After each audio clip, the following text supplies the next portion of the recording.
FM news देख रहे हैं आप। मैं हूं आपके साथ नेहा वालिया। प्रधानमंत्री नरेंद्र मोदी आज जलवायु परिवर्तन और पर्यावरण पर G20 रोम शिखर सम्मेलन के दूसरे सत्र में हिस्सा लेंगे। उनके स्पेन के प्रधानमंत्री पेड्रो सांचेज और निवर्तमान जर्मन चांसलर एंजेला मर्केल के साथ द्विपक्षीय बैठक करने की भी उम्मीद है। G20 रोम शिखर सम्मेलन का पहला सत्र शनिवार को शुरू हुआ, जब पीएम मोदी समेत विश्व के नेता वैश्विक अर्थव्यवस्था और स्वास्थ्य पर चर्चा करने के लिए इकट्ठा हुए। G20 शिखर सम्मेलन के पहले सत्र के समापन के बाद पीएम ने ट्वीट कर कहा कि G20 शिखर सम्मेलन की कार्यवाही व्यापक और उत्पादक थी। पीएम मोदी ने यह भी कहा कि उन्होंने कोरोना के खिलाफ वैश्विक लड़ाई में भारत के योगदान से संबंधित पहलुओं पर प्रकाश डाला। कहा कि उन्होंने द्विपक्षीय बैठकों में भाग लिया और शिखर विचार विमर्श के दौरान कई नेताओं से भी मुलाकात की। इस बीच पीएम मोदी इटली के इस दौरे के तीसरे दिन की शुरुआत रोम प्रसिद्ध ट्रेवी फाउंटेन के दर्शन से करेंगे। सबसे पहचानने योग्य स्मारकों और पर्यटन स्थलों में से ये एक ऐतिहासिक ट्रेवी फाउंटेन ने कई फिल्म निर्माताओं को आकर्षित किया है, जिन्होंने बारोक कला शैली वाले स्मारक को रोमांस की जगह के प्रतीक के रूप में लोकप्रिय बनाया। विदेश सचिव हर्षवर्धन श्रृंगला ने शनिवार को कहा कि प्रधानमंत्री मोदी रोम में G20 नेताओं के शिखर सम्मेलन के मौके पर सप्लाई चेन फ्लेक्सिबिलिटी पर अमेरिकी राष्ट्रपति जो बाइडेन द्वारा आयोजित एक कार्यक्रम में हिस्सा लेंगे।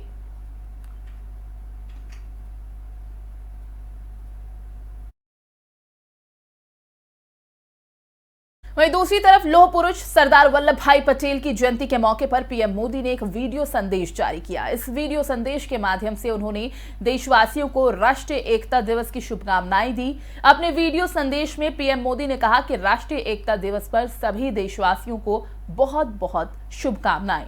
एक भारत श्रेष्ठ भारत के लिए जीवन का हर पल जिसने समर्पित किया, ऐसे राष्ट्र नायक सरदार वल्लभ भाई पटेल को आज देश श्रद्धांजलि दे रहा है। उन्होंने कहा कि सरदार पटेल सिर्फ इतिहास में ही नहीं बल्कि हम देशवासियों के हृदय में भी है। पीएम मोदी ने कहा कि सरदार पटेल ने देश हित को हमेशा सर्वोपरि रखा। कहा देशवासियों एक रहेंगे तभी आगे बढ़ेंगे जैसी प्रेरणा का संदेश भी देते नजर आए। इस दौरान क्या कुछ प्रधानमंत्री नरेंद्र मोदी ने कहा, आइए आपको सुनाते हैं।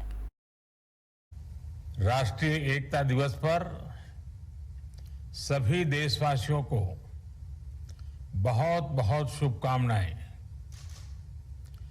एक भारत श्रेष्ठ भारत के लिए जीवन का हर पल जिसने समर्पित किया, ऐसे राष्ट्र नायक सरदार वल्लभ भाई पटेल को आज देश अपनी श्रद्धांजलि दे रहा है। सरदार पटेल जी सिर्फ इतिहास में ही नहीं बल्कि हम देशवासियों के हृदय में भी हैं। बढ़ते आगे, बंगाल में बीजेपी को एक और बड़ा झटका लगने जा रहा है। इसी साल ममता सरकार में मंत्री पद छोड़कर बीजेपी का दामन थामने वाले राजीव बनर्जी आज टीएमसी में वापसी करने जा रहे हैं। बताया जा रहा है कि त्रिपुरा में टीएमसी महासचिव अभिषेक बनर्जी की जनसभा के दौरान बीजेपी नेता राजीव बनर्जी आज टीएमसी में शामिल होंगे। इससे पहले भी कई विधायक और कुछ सांसदों ने हाल ही में ममता बनर्जी की पार्टी का दामन थाम लिया था। टीएमसी के पूर्व विधायकों की अपनी पुरानी पार्टी में घर वापसी को लेकर अटकलें एक बार फिर तेज हो गई हैं। बंगाल विधानसभा चुनावों में टीएमसी की प्रचंड जीत के बाद से ही राजीव बनर्जी के सुर बदल गए थे। उन्होंने खुलकर बीजेपी की नीतियों का विरोध करना शुरू कर दिया था और बीजेपी की बैठकों से भी दूरी बना ली थी, जिसके बाद से ही अटकलें लगाई जा रही थी कि बनर्जी टीएमसी में वापसी कर सकते हैं। बीजेपी से बागी हो चुके राजीव बनर्जी ने चिट्ठी लिखकर अटकलें बढ़ा दी थी कि वो बीजेपी में ही रहना चाहते हैं। टीएमसी से संजू चक्रवर्ती जी हैं हमारे साथ। सर, बहुत बहुत स्वागत है आपका एफएम न्यूज में। राजीव बनर्जी की घर वापसी, इस पर पहले तो आपका रिएक्शन चाहेंगे और ये भी आपसे जरूर जानना चाहेंगे क्या और भी कई ऐसे चेहरे हो सकते हैं जो वापसी कर सकते हैं? देखिए मैम, ऐसा है कि इस समय हमारे पास टीएमसी में आने के लिए तमाम दलों के दिग्गज लीडर जो हैं इस समय तैयार हो रहे हैं आने के लिए। और हम तो हमारा इंतजार इस बात को लेकर कि जैसे ही कल जो इलेक्शन हुआ है, इलेक्शन डिक्लेयर होने के बाद रिजल्ट डिक्लेयर होगा तो हम चारों की चारों सीटें हम जीतेंगे। उसके बाद आप देखिएगा भाजपा से भगदड़ क्या होगी, बहुत तेजी से भगदड़, क्योंकि कांग्रेस अब विपक्ष की भूमिका में नहीं है। अब किसी भी तरीके से कांग्रेस का पराभव करीब हो चुका है।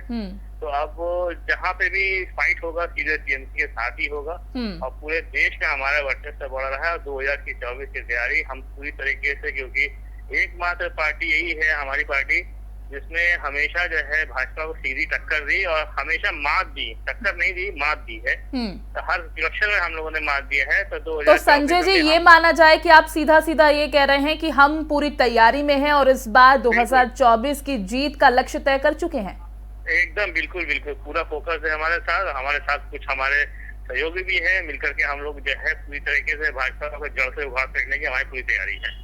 ठीक है संजय जी, बहुत तंग आ चुकी है, पूरे देश की जो है जनता तंग आ चुकी है। महंगाई, बेरोजगारी, भ्रष्टाचार से लेकर के जुमलेबाजी से लेकर के झूठ से लेकर के पूरा देश तंग आ चुका है और इनकी पोल पट्टी खुल चुकी है। जितना जो है अभी हिंदू मुस्लिम करके आप कार्ड नहीं चल सकते हैं, भूखे पेट नहीं भोज भोजन। तो अब भूखे पेट से काम नहीं चलने वाला है। इंसान को रोजगार चाहिए, इंसान को जो है सस्ता सामान चाहिए। क्योंकि आपने भी खुद देखा होगा कि 70 साल के इतिहास में जो तेल का दाम, सरसों का तेल मैं बता रहा हूँ, मैं पेट्रोल के दाम ही नहीं बता रहा हूँ, अभी सरकार कहती है कि हमारे कंट्रोल में नहीं है। मैं सरसों का तेल के दाम बता रहा हूँ जो 70 साल में जो हमने खुद खरीदा था। मुझे अच्छी तरीके से याद है कि मैंने 3.5 रुपए लीटर मैंने पेट्रोल सरसों का खरीदा था और 90 रुपए, अभी 6 महीने पहले से 90 रुपए था।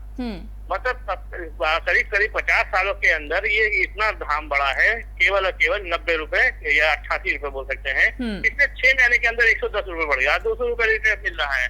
मतलब महंगाई की हद होती है, जो है गैस की हद होती है। यही 2013 में जो सिलेंडर उठा के पेट्रोल के ऊपर बड़ी भाषण देने के बाद आज ये हालत हो गई है देश की। अब कोई महंगाई के बारे में कुछ नहीं बोलता। यानी आपका कहना है कि महंगाई अपने चरम पर पहुंच चुकी है, आम इंसान की जेब पर सीधा सरकार डाका डाल रही है, तो जनता भी तैयार है। बिल्कुल।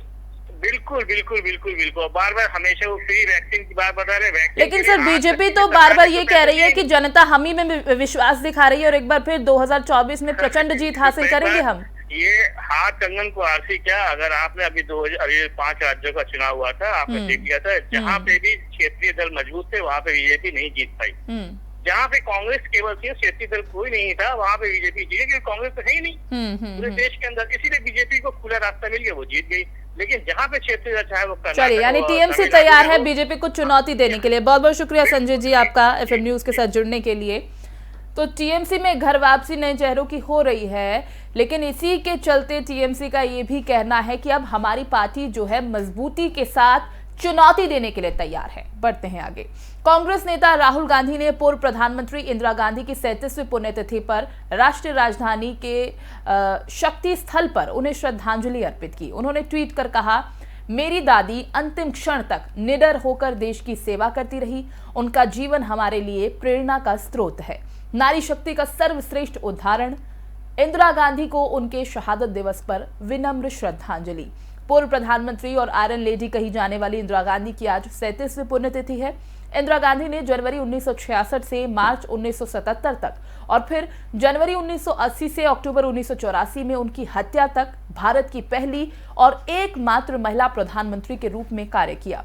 31 अक्टूबर की तारीख भारत के इतिहास में देश की पूर्व प्रधानमंत्री इंदिरा गांधी की हत्या के दिन के तौर पर दर्ज है।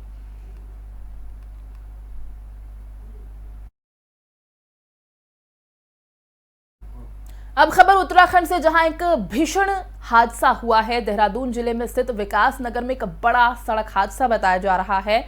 बुल्हाड़ बायला रोड पर एक वाहन अनियंत्रित होकर खाई में जा गिरा। खाई में गिरने के कारण वाहन में सवार 11 लोगों की मौत हो गई है। इसके अलावा इस हादसे में 4 लोग गंभीर रूप से घायल बताए जा रहे हैं। हादसे के बाद चकराता एसडीएम, पुलिस और एसडीआरएफ की टीम मौके पर पहुंच चुकी है। खाई से लोगों को निकालने के लिए रेस्क्यू ऑपरेशन चलाया जा रहा है और बताया जा रहा है कि सभी लोग एक ही गांव के रहने वाले थे और तेज रफ्तार के कारण यह हादसा हुआ है। इस हादसे के बाद मुख्यमंत्री पुष्कर सिंह धामी ने दुख भी जताया। साथ ही मुख्यमंत्री ने राहत और बचाव कार्य में तेजी लाने और घायलों को फौरन इलाज कराने के निर्देश दिए हैं। सीएम ने ट्वीट कर कहा कि हृदय विदारक सड़क हादसे पर शोक व्यक्त करता हूं।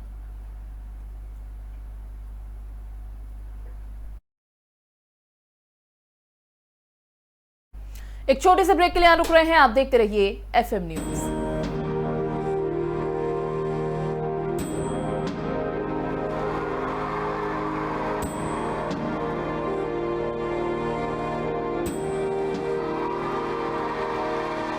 अब बच्चा बच्चा देशभक्ति पढ़ेगा, अब बच्चा बच्चा देशभक्त बनेगा। दिल्ली के स्कूलों में हमने देशभक्ति पाठ्यक्रम पढ़ाना शुरू किया है। जब हर बच्चा भारत माँ का वीर सपूत बनेगा, तभी बनेगा भगत सिंह के सपनों का भारत, तभी बनेगा बाबा साहब के सपनों का भारत।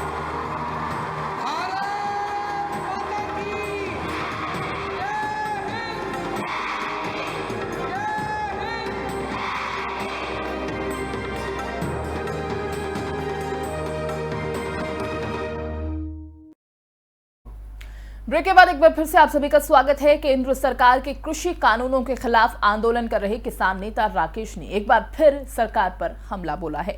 राकेश टिकैत ने कहा कि किसानों के दरवाजे सरकार ने बंद कर रखे हैं और जनता के दरवाजे भी सरकार ने बंद कर रखे हैं। हमने कोई दरवाजा बंद नहीं किया। गाजीपुर बॉर्डर पहुंचे टिकैत ने कहा कि दिवाली यहीं बनेगी, यहीं दिए जलेंगे, संसद में गल्ला मंडी लगेगी, सुप्रीम कोर्ट भी नजदीक है और पार्लियामेंट भी। यहाँ की मंडी धीरे धीरे बंद हो गई है तो उम्मीद है कि दिल्ली में दाम अच्छे मिल जाएंगे। तो वहीं उन्होंने रास्ता रोकने के लिए भारत सरकार को जिम्मेदार भी बताया।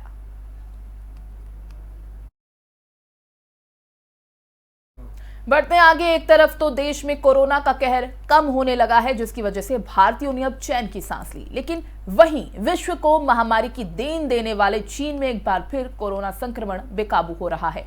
हर दिन यहां कोरोना के मामले बढ़ रहे हैं। कोरोना के नए वेरिएंट के फैलते संक्रमण ने सरकार की चिंताओं को भी बढ़ा दिया है। चीन के राष्ट्रीय स्वास्थ्य आयोग की रिपोर्ट के मुताबिक 17 से 29 अक्टूबर के बीच चीन में 377 मामलों की अब तक पुष्टि हो चुकी है। चीन के उत्तर पूर्वी सीमावर्ती शहरों में बढ़ते कोरोना संक्रमण को देखते हुए स्वास्थ्य अधिकारियों ने सरकार से मांग की है कि बाहर से आने वाले यात्रियों की गहनता से जांच की जाए। राष्ट्रीय स्वास्थ्य आयोग के प्रवक्ता मी फेंग ने बताया कि चीन के 14 प्रांतों में 14 दिन के अंदर ही नए मामले सामने आए। इसमें कुछ कोरोना के मामले ऐसे हैं जिनमें कोई भी लक्षण नहीं मिले। ये चीन के लिए चिंता का विषय है। उन्होंने कहा कि कोरोना संक्रमण तेजी से बढ़ रहा है और स्थिति अब गंभीर होती जा रही है। स्वास्थ्य आयोग के अधिकारियों ने बताया कि शुरुआती परीक्षण में पता चला है कि जो कोरोना संक्रमण फैल रहा है वो कोरोना के म्यूटेटेड वर्जन है जो विदेश में फैल रहा है। अधिकारियों का कहना है कि चीन के बंदरगाहों पर गहन जांच की जरूरत है।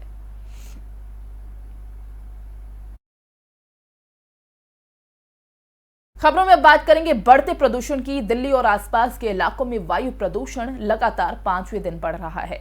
पंजाब, हरियाणा, उत्तर प्रदेश और मध्य प्रदेश में पराली जलाने का असर दिल्ली एनसीआर में दिखाई दे रहा है। दिल्ली एनसीआर में AQI बेहद खराब श्रेणी में पहुंच गया है।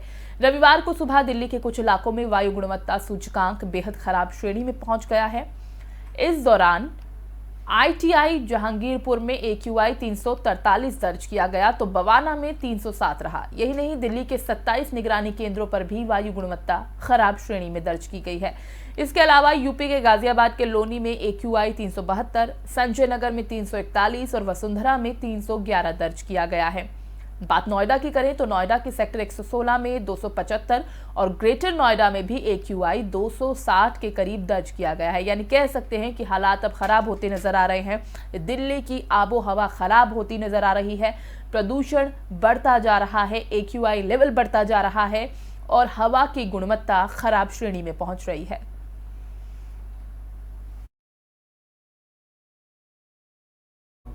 वहीं कन्नड़ फिल्मों के सुपरस्टार पुनीत राजकुमार के आकस्मिक निधन ने टॉलीवुड समेत पूरे बॉलीवुड को सदमे में डाल दिया है।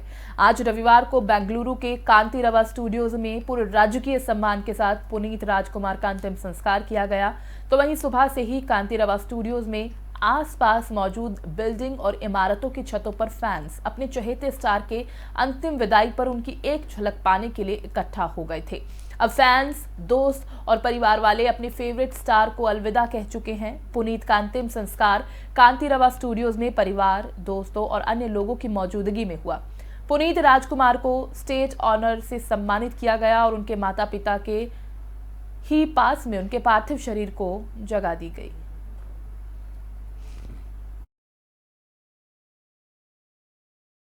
अब खबर खेल जगत से। आज भारत और न्यूजीलैंड के बीच T20 वर्ल्ड कप में मुकाबला होने वाला है। भारत और न्यूजीलैंड के लिए ये करो या फिर मरो का मुकाबला होगा, क्योंकि जो भी टीम हारेगी उसे सेमीफाइनल में पहुंचने की राह कह सकते हैं कि उनकी मुश्किल हो जाएगी। दोनों टीमें सुपर 12 राउंड के 16वें मुकाबले में टकराएंगी।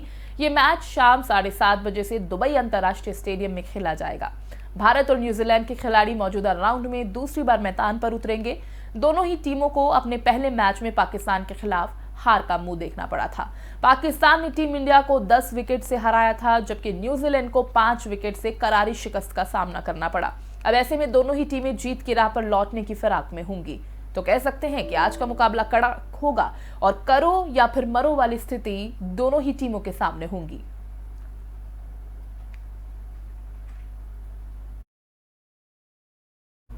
तो शाम 7:30 बजे मैच की शुरुआत होगी। दोनों टीमों पर कह सकते हैं कि प्रेशर होगा और करो या फिर मरो वाली स्थिति होगी, क्योंकि वापसी करने की राह पर दोनों टीमें आज मैदान पर लौटेंगी। इस बुलेटिन में फिलहाल बस इतना ही। बाकी खबरों के लिए आप देखते रहिए FM न्यूज।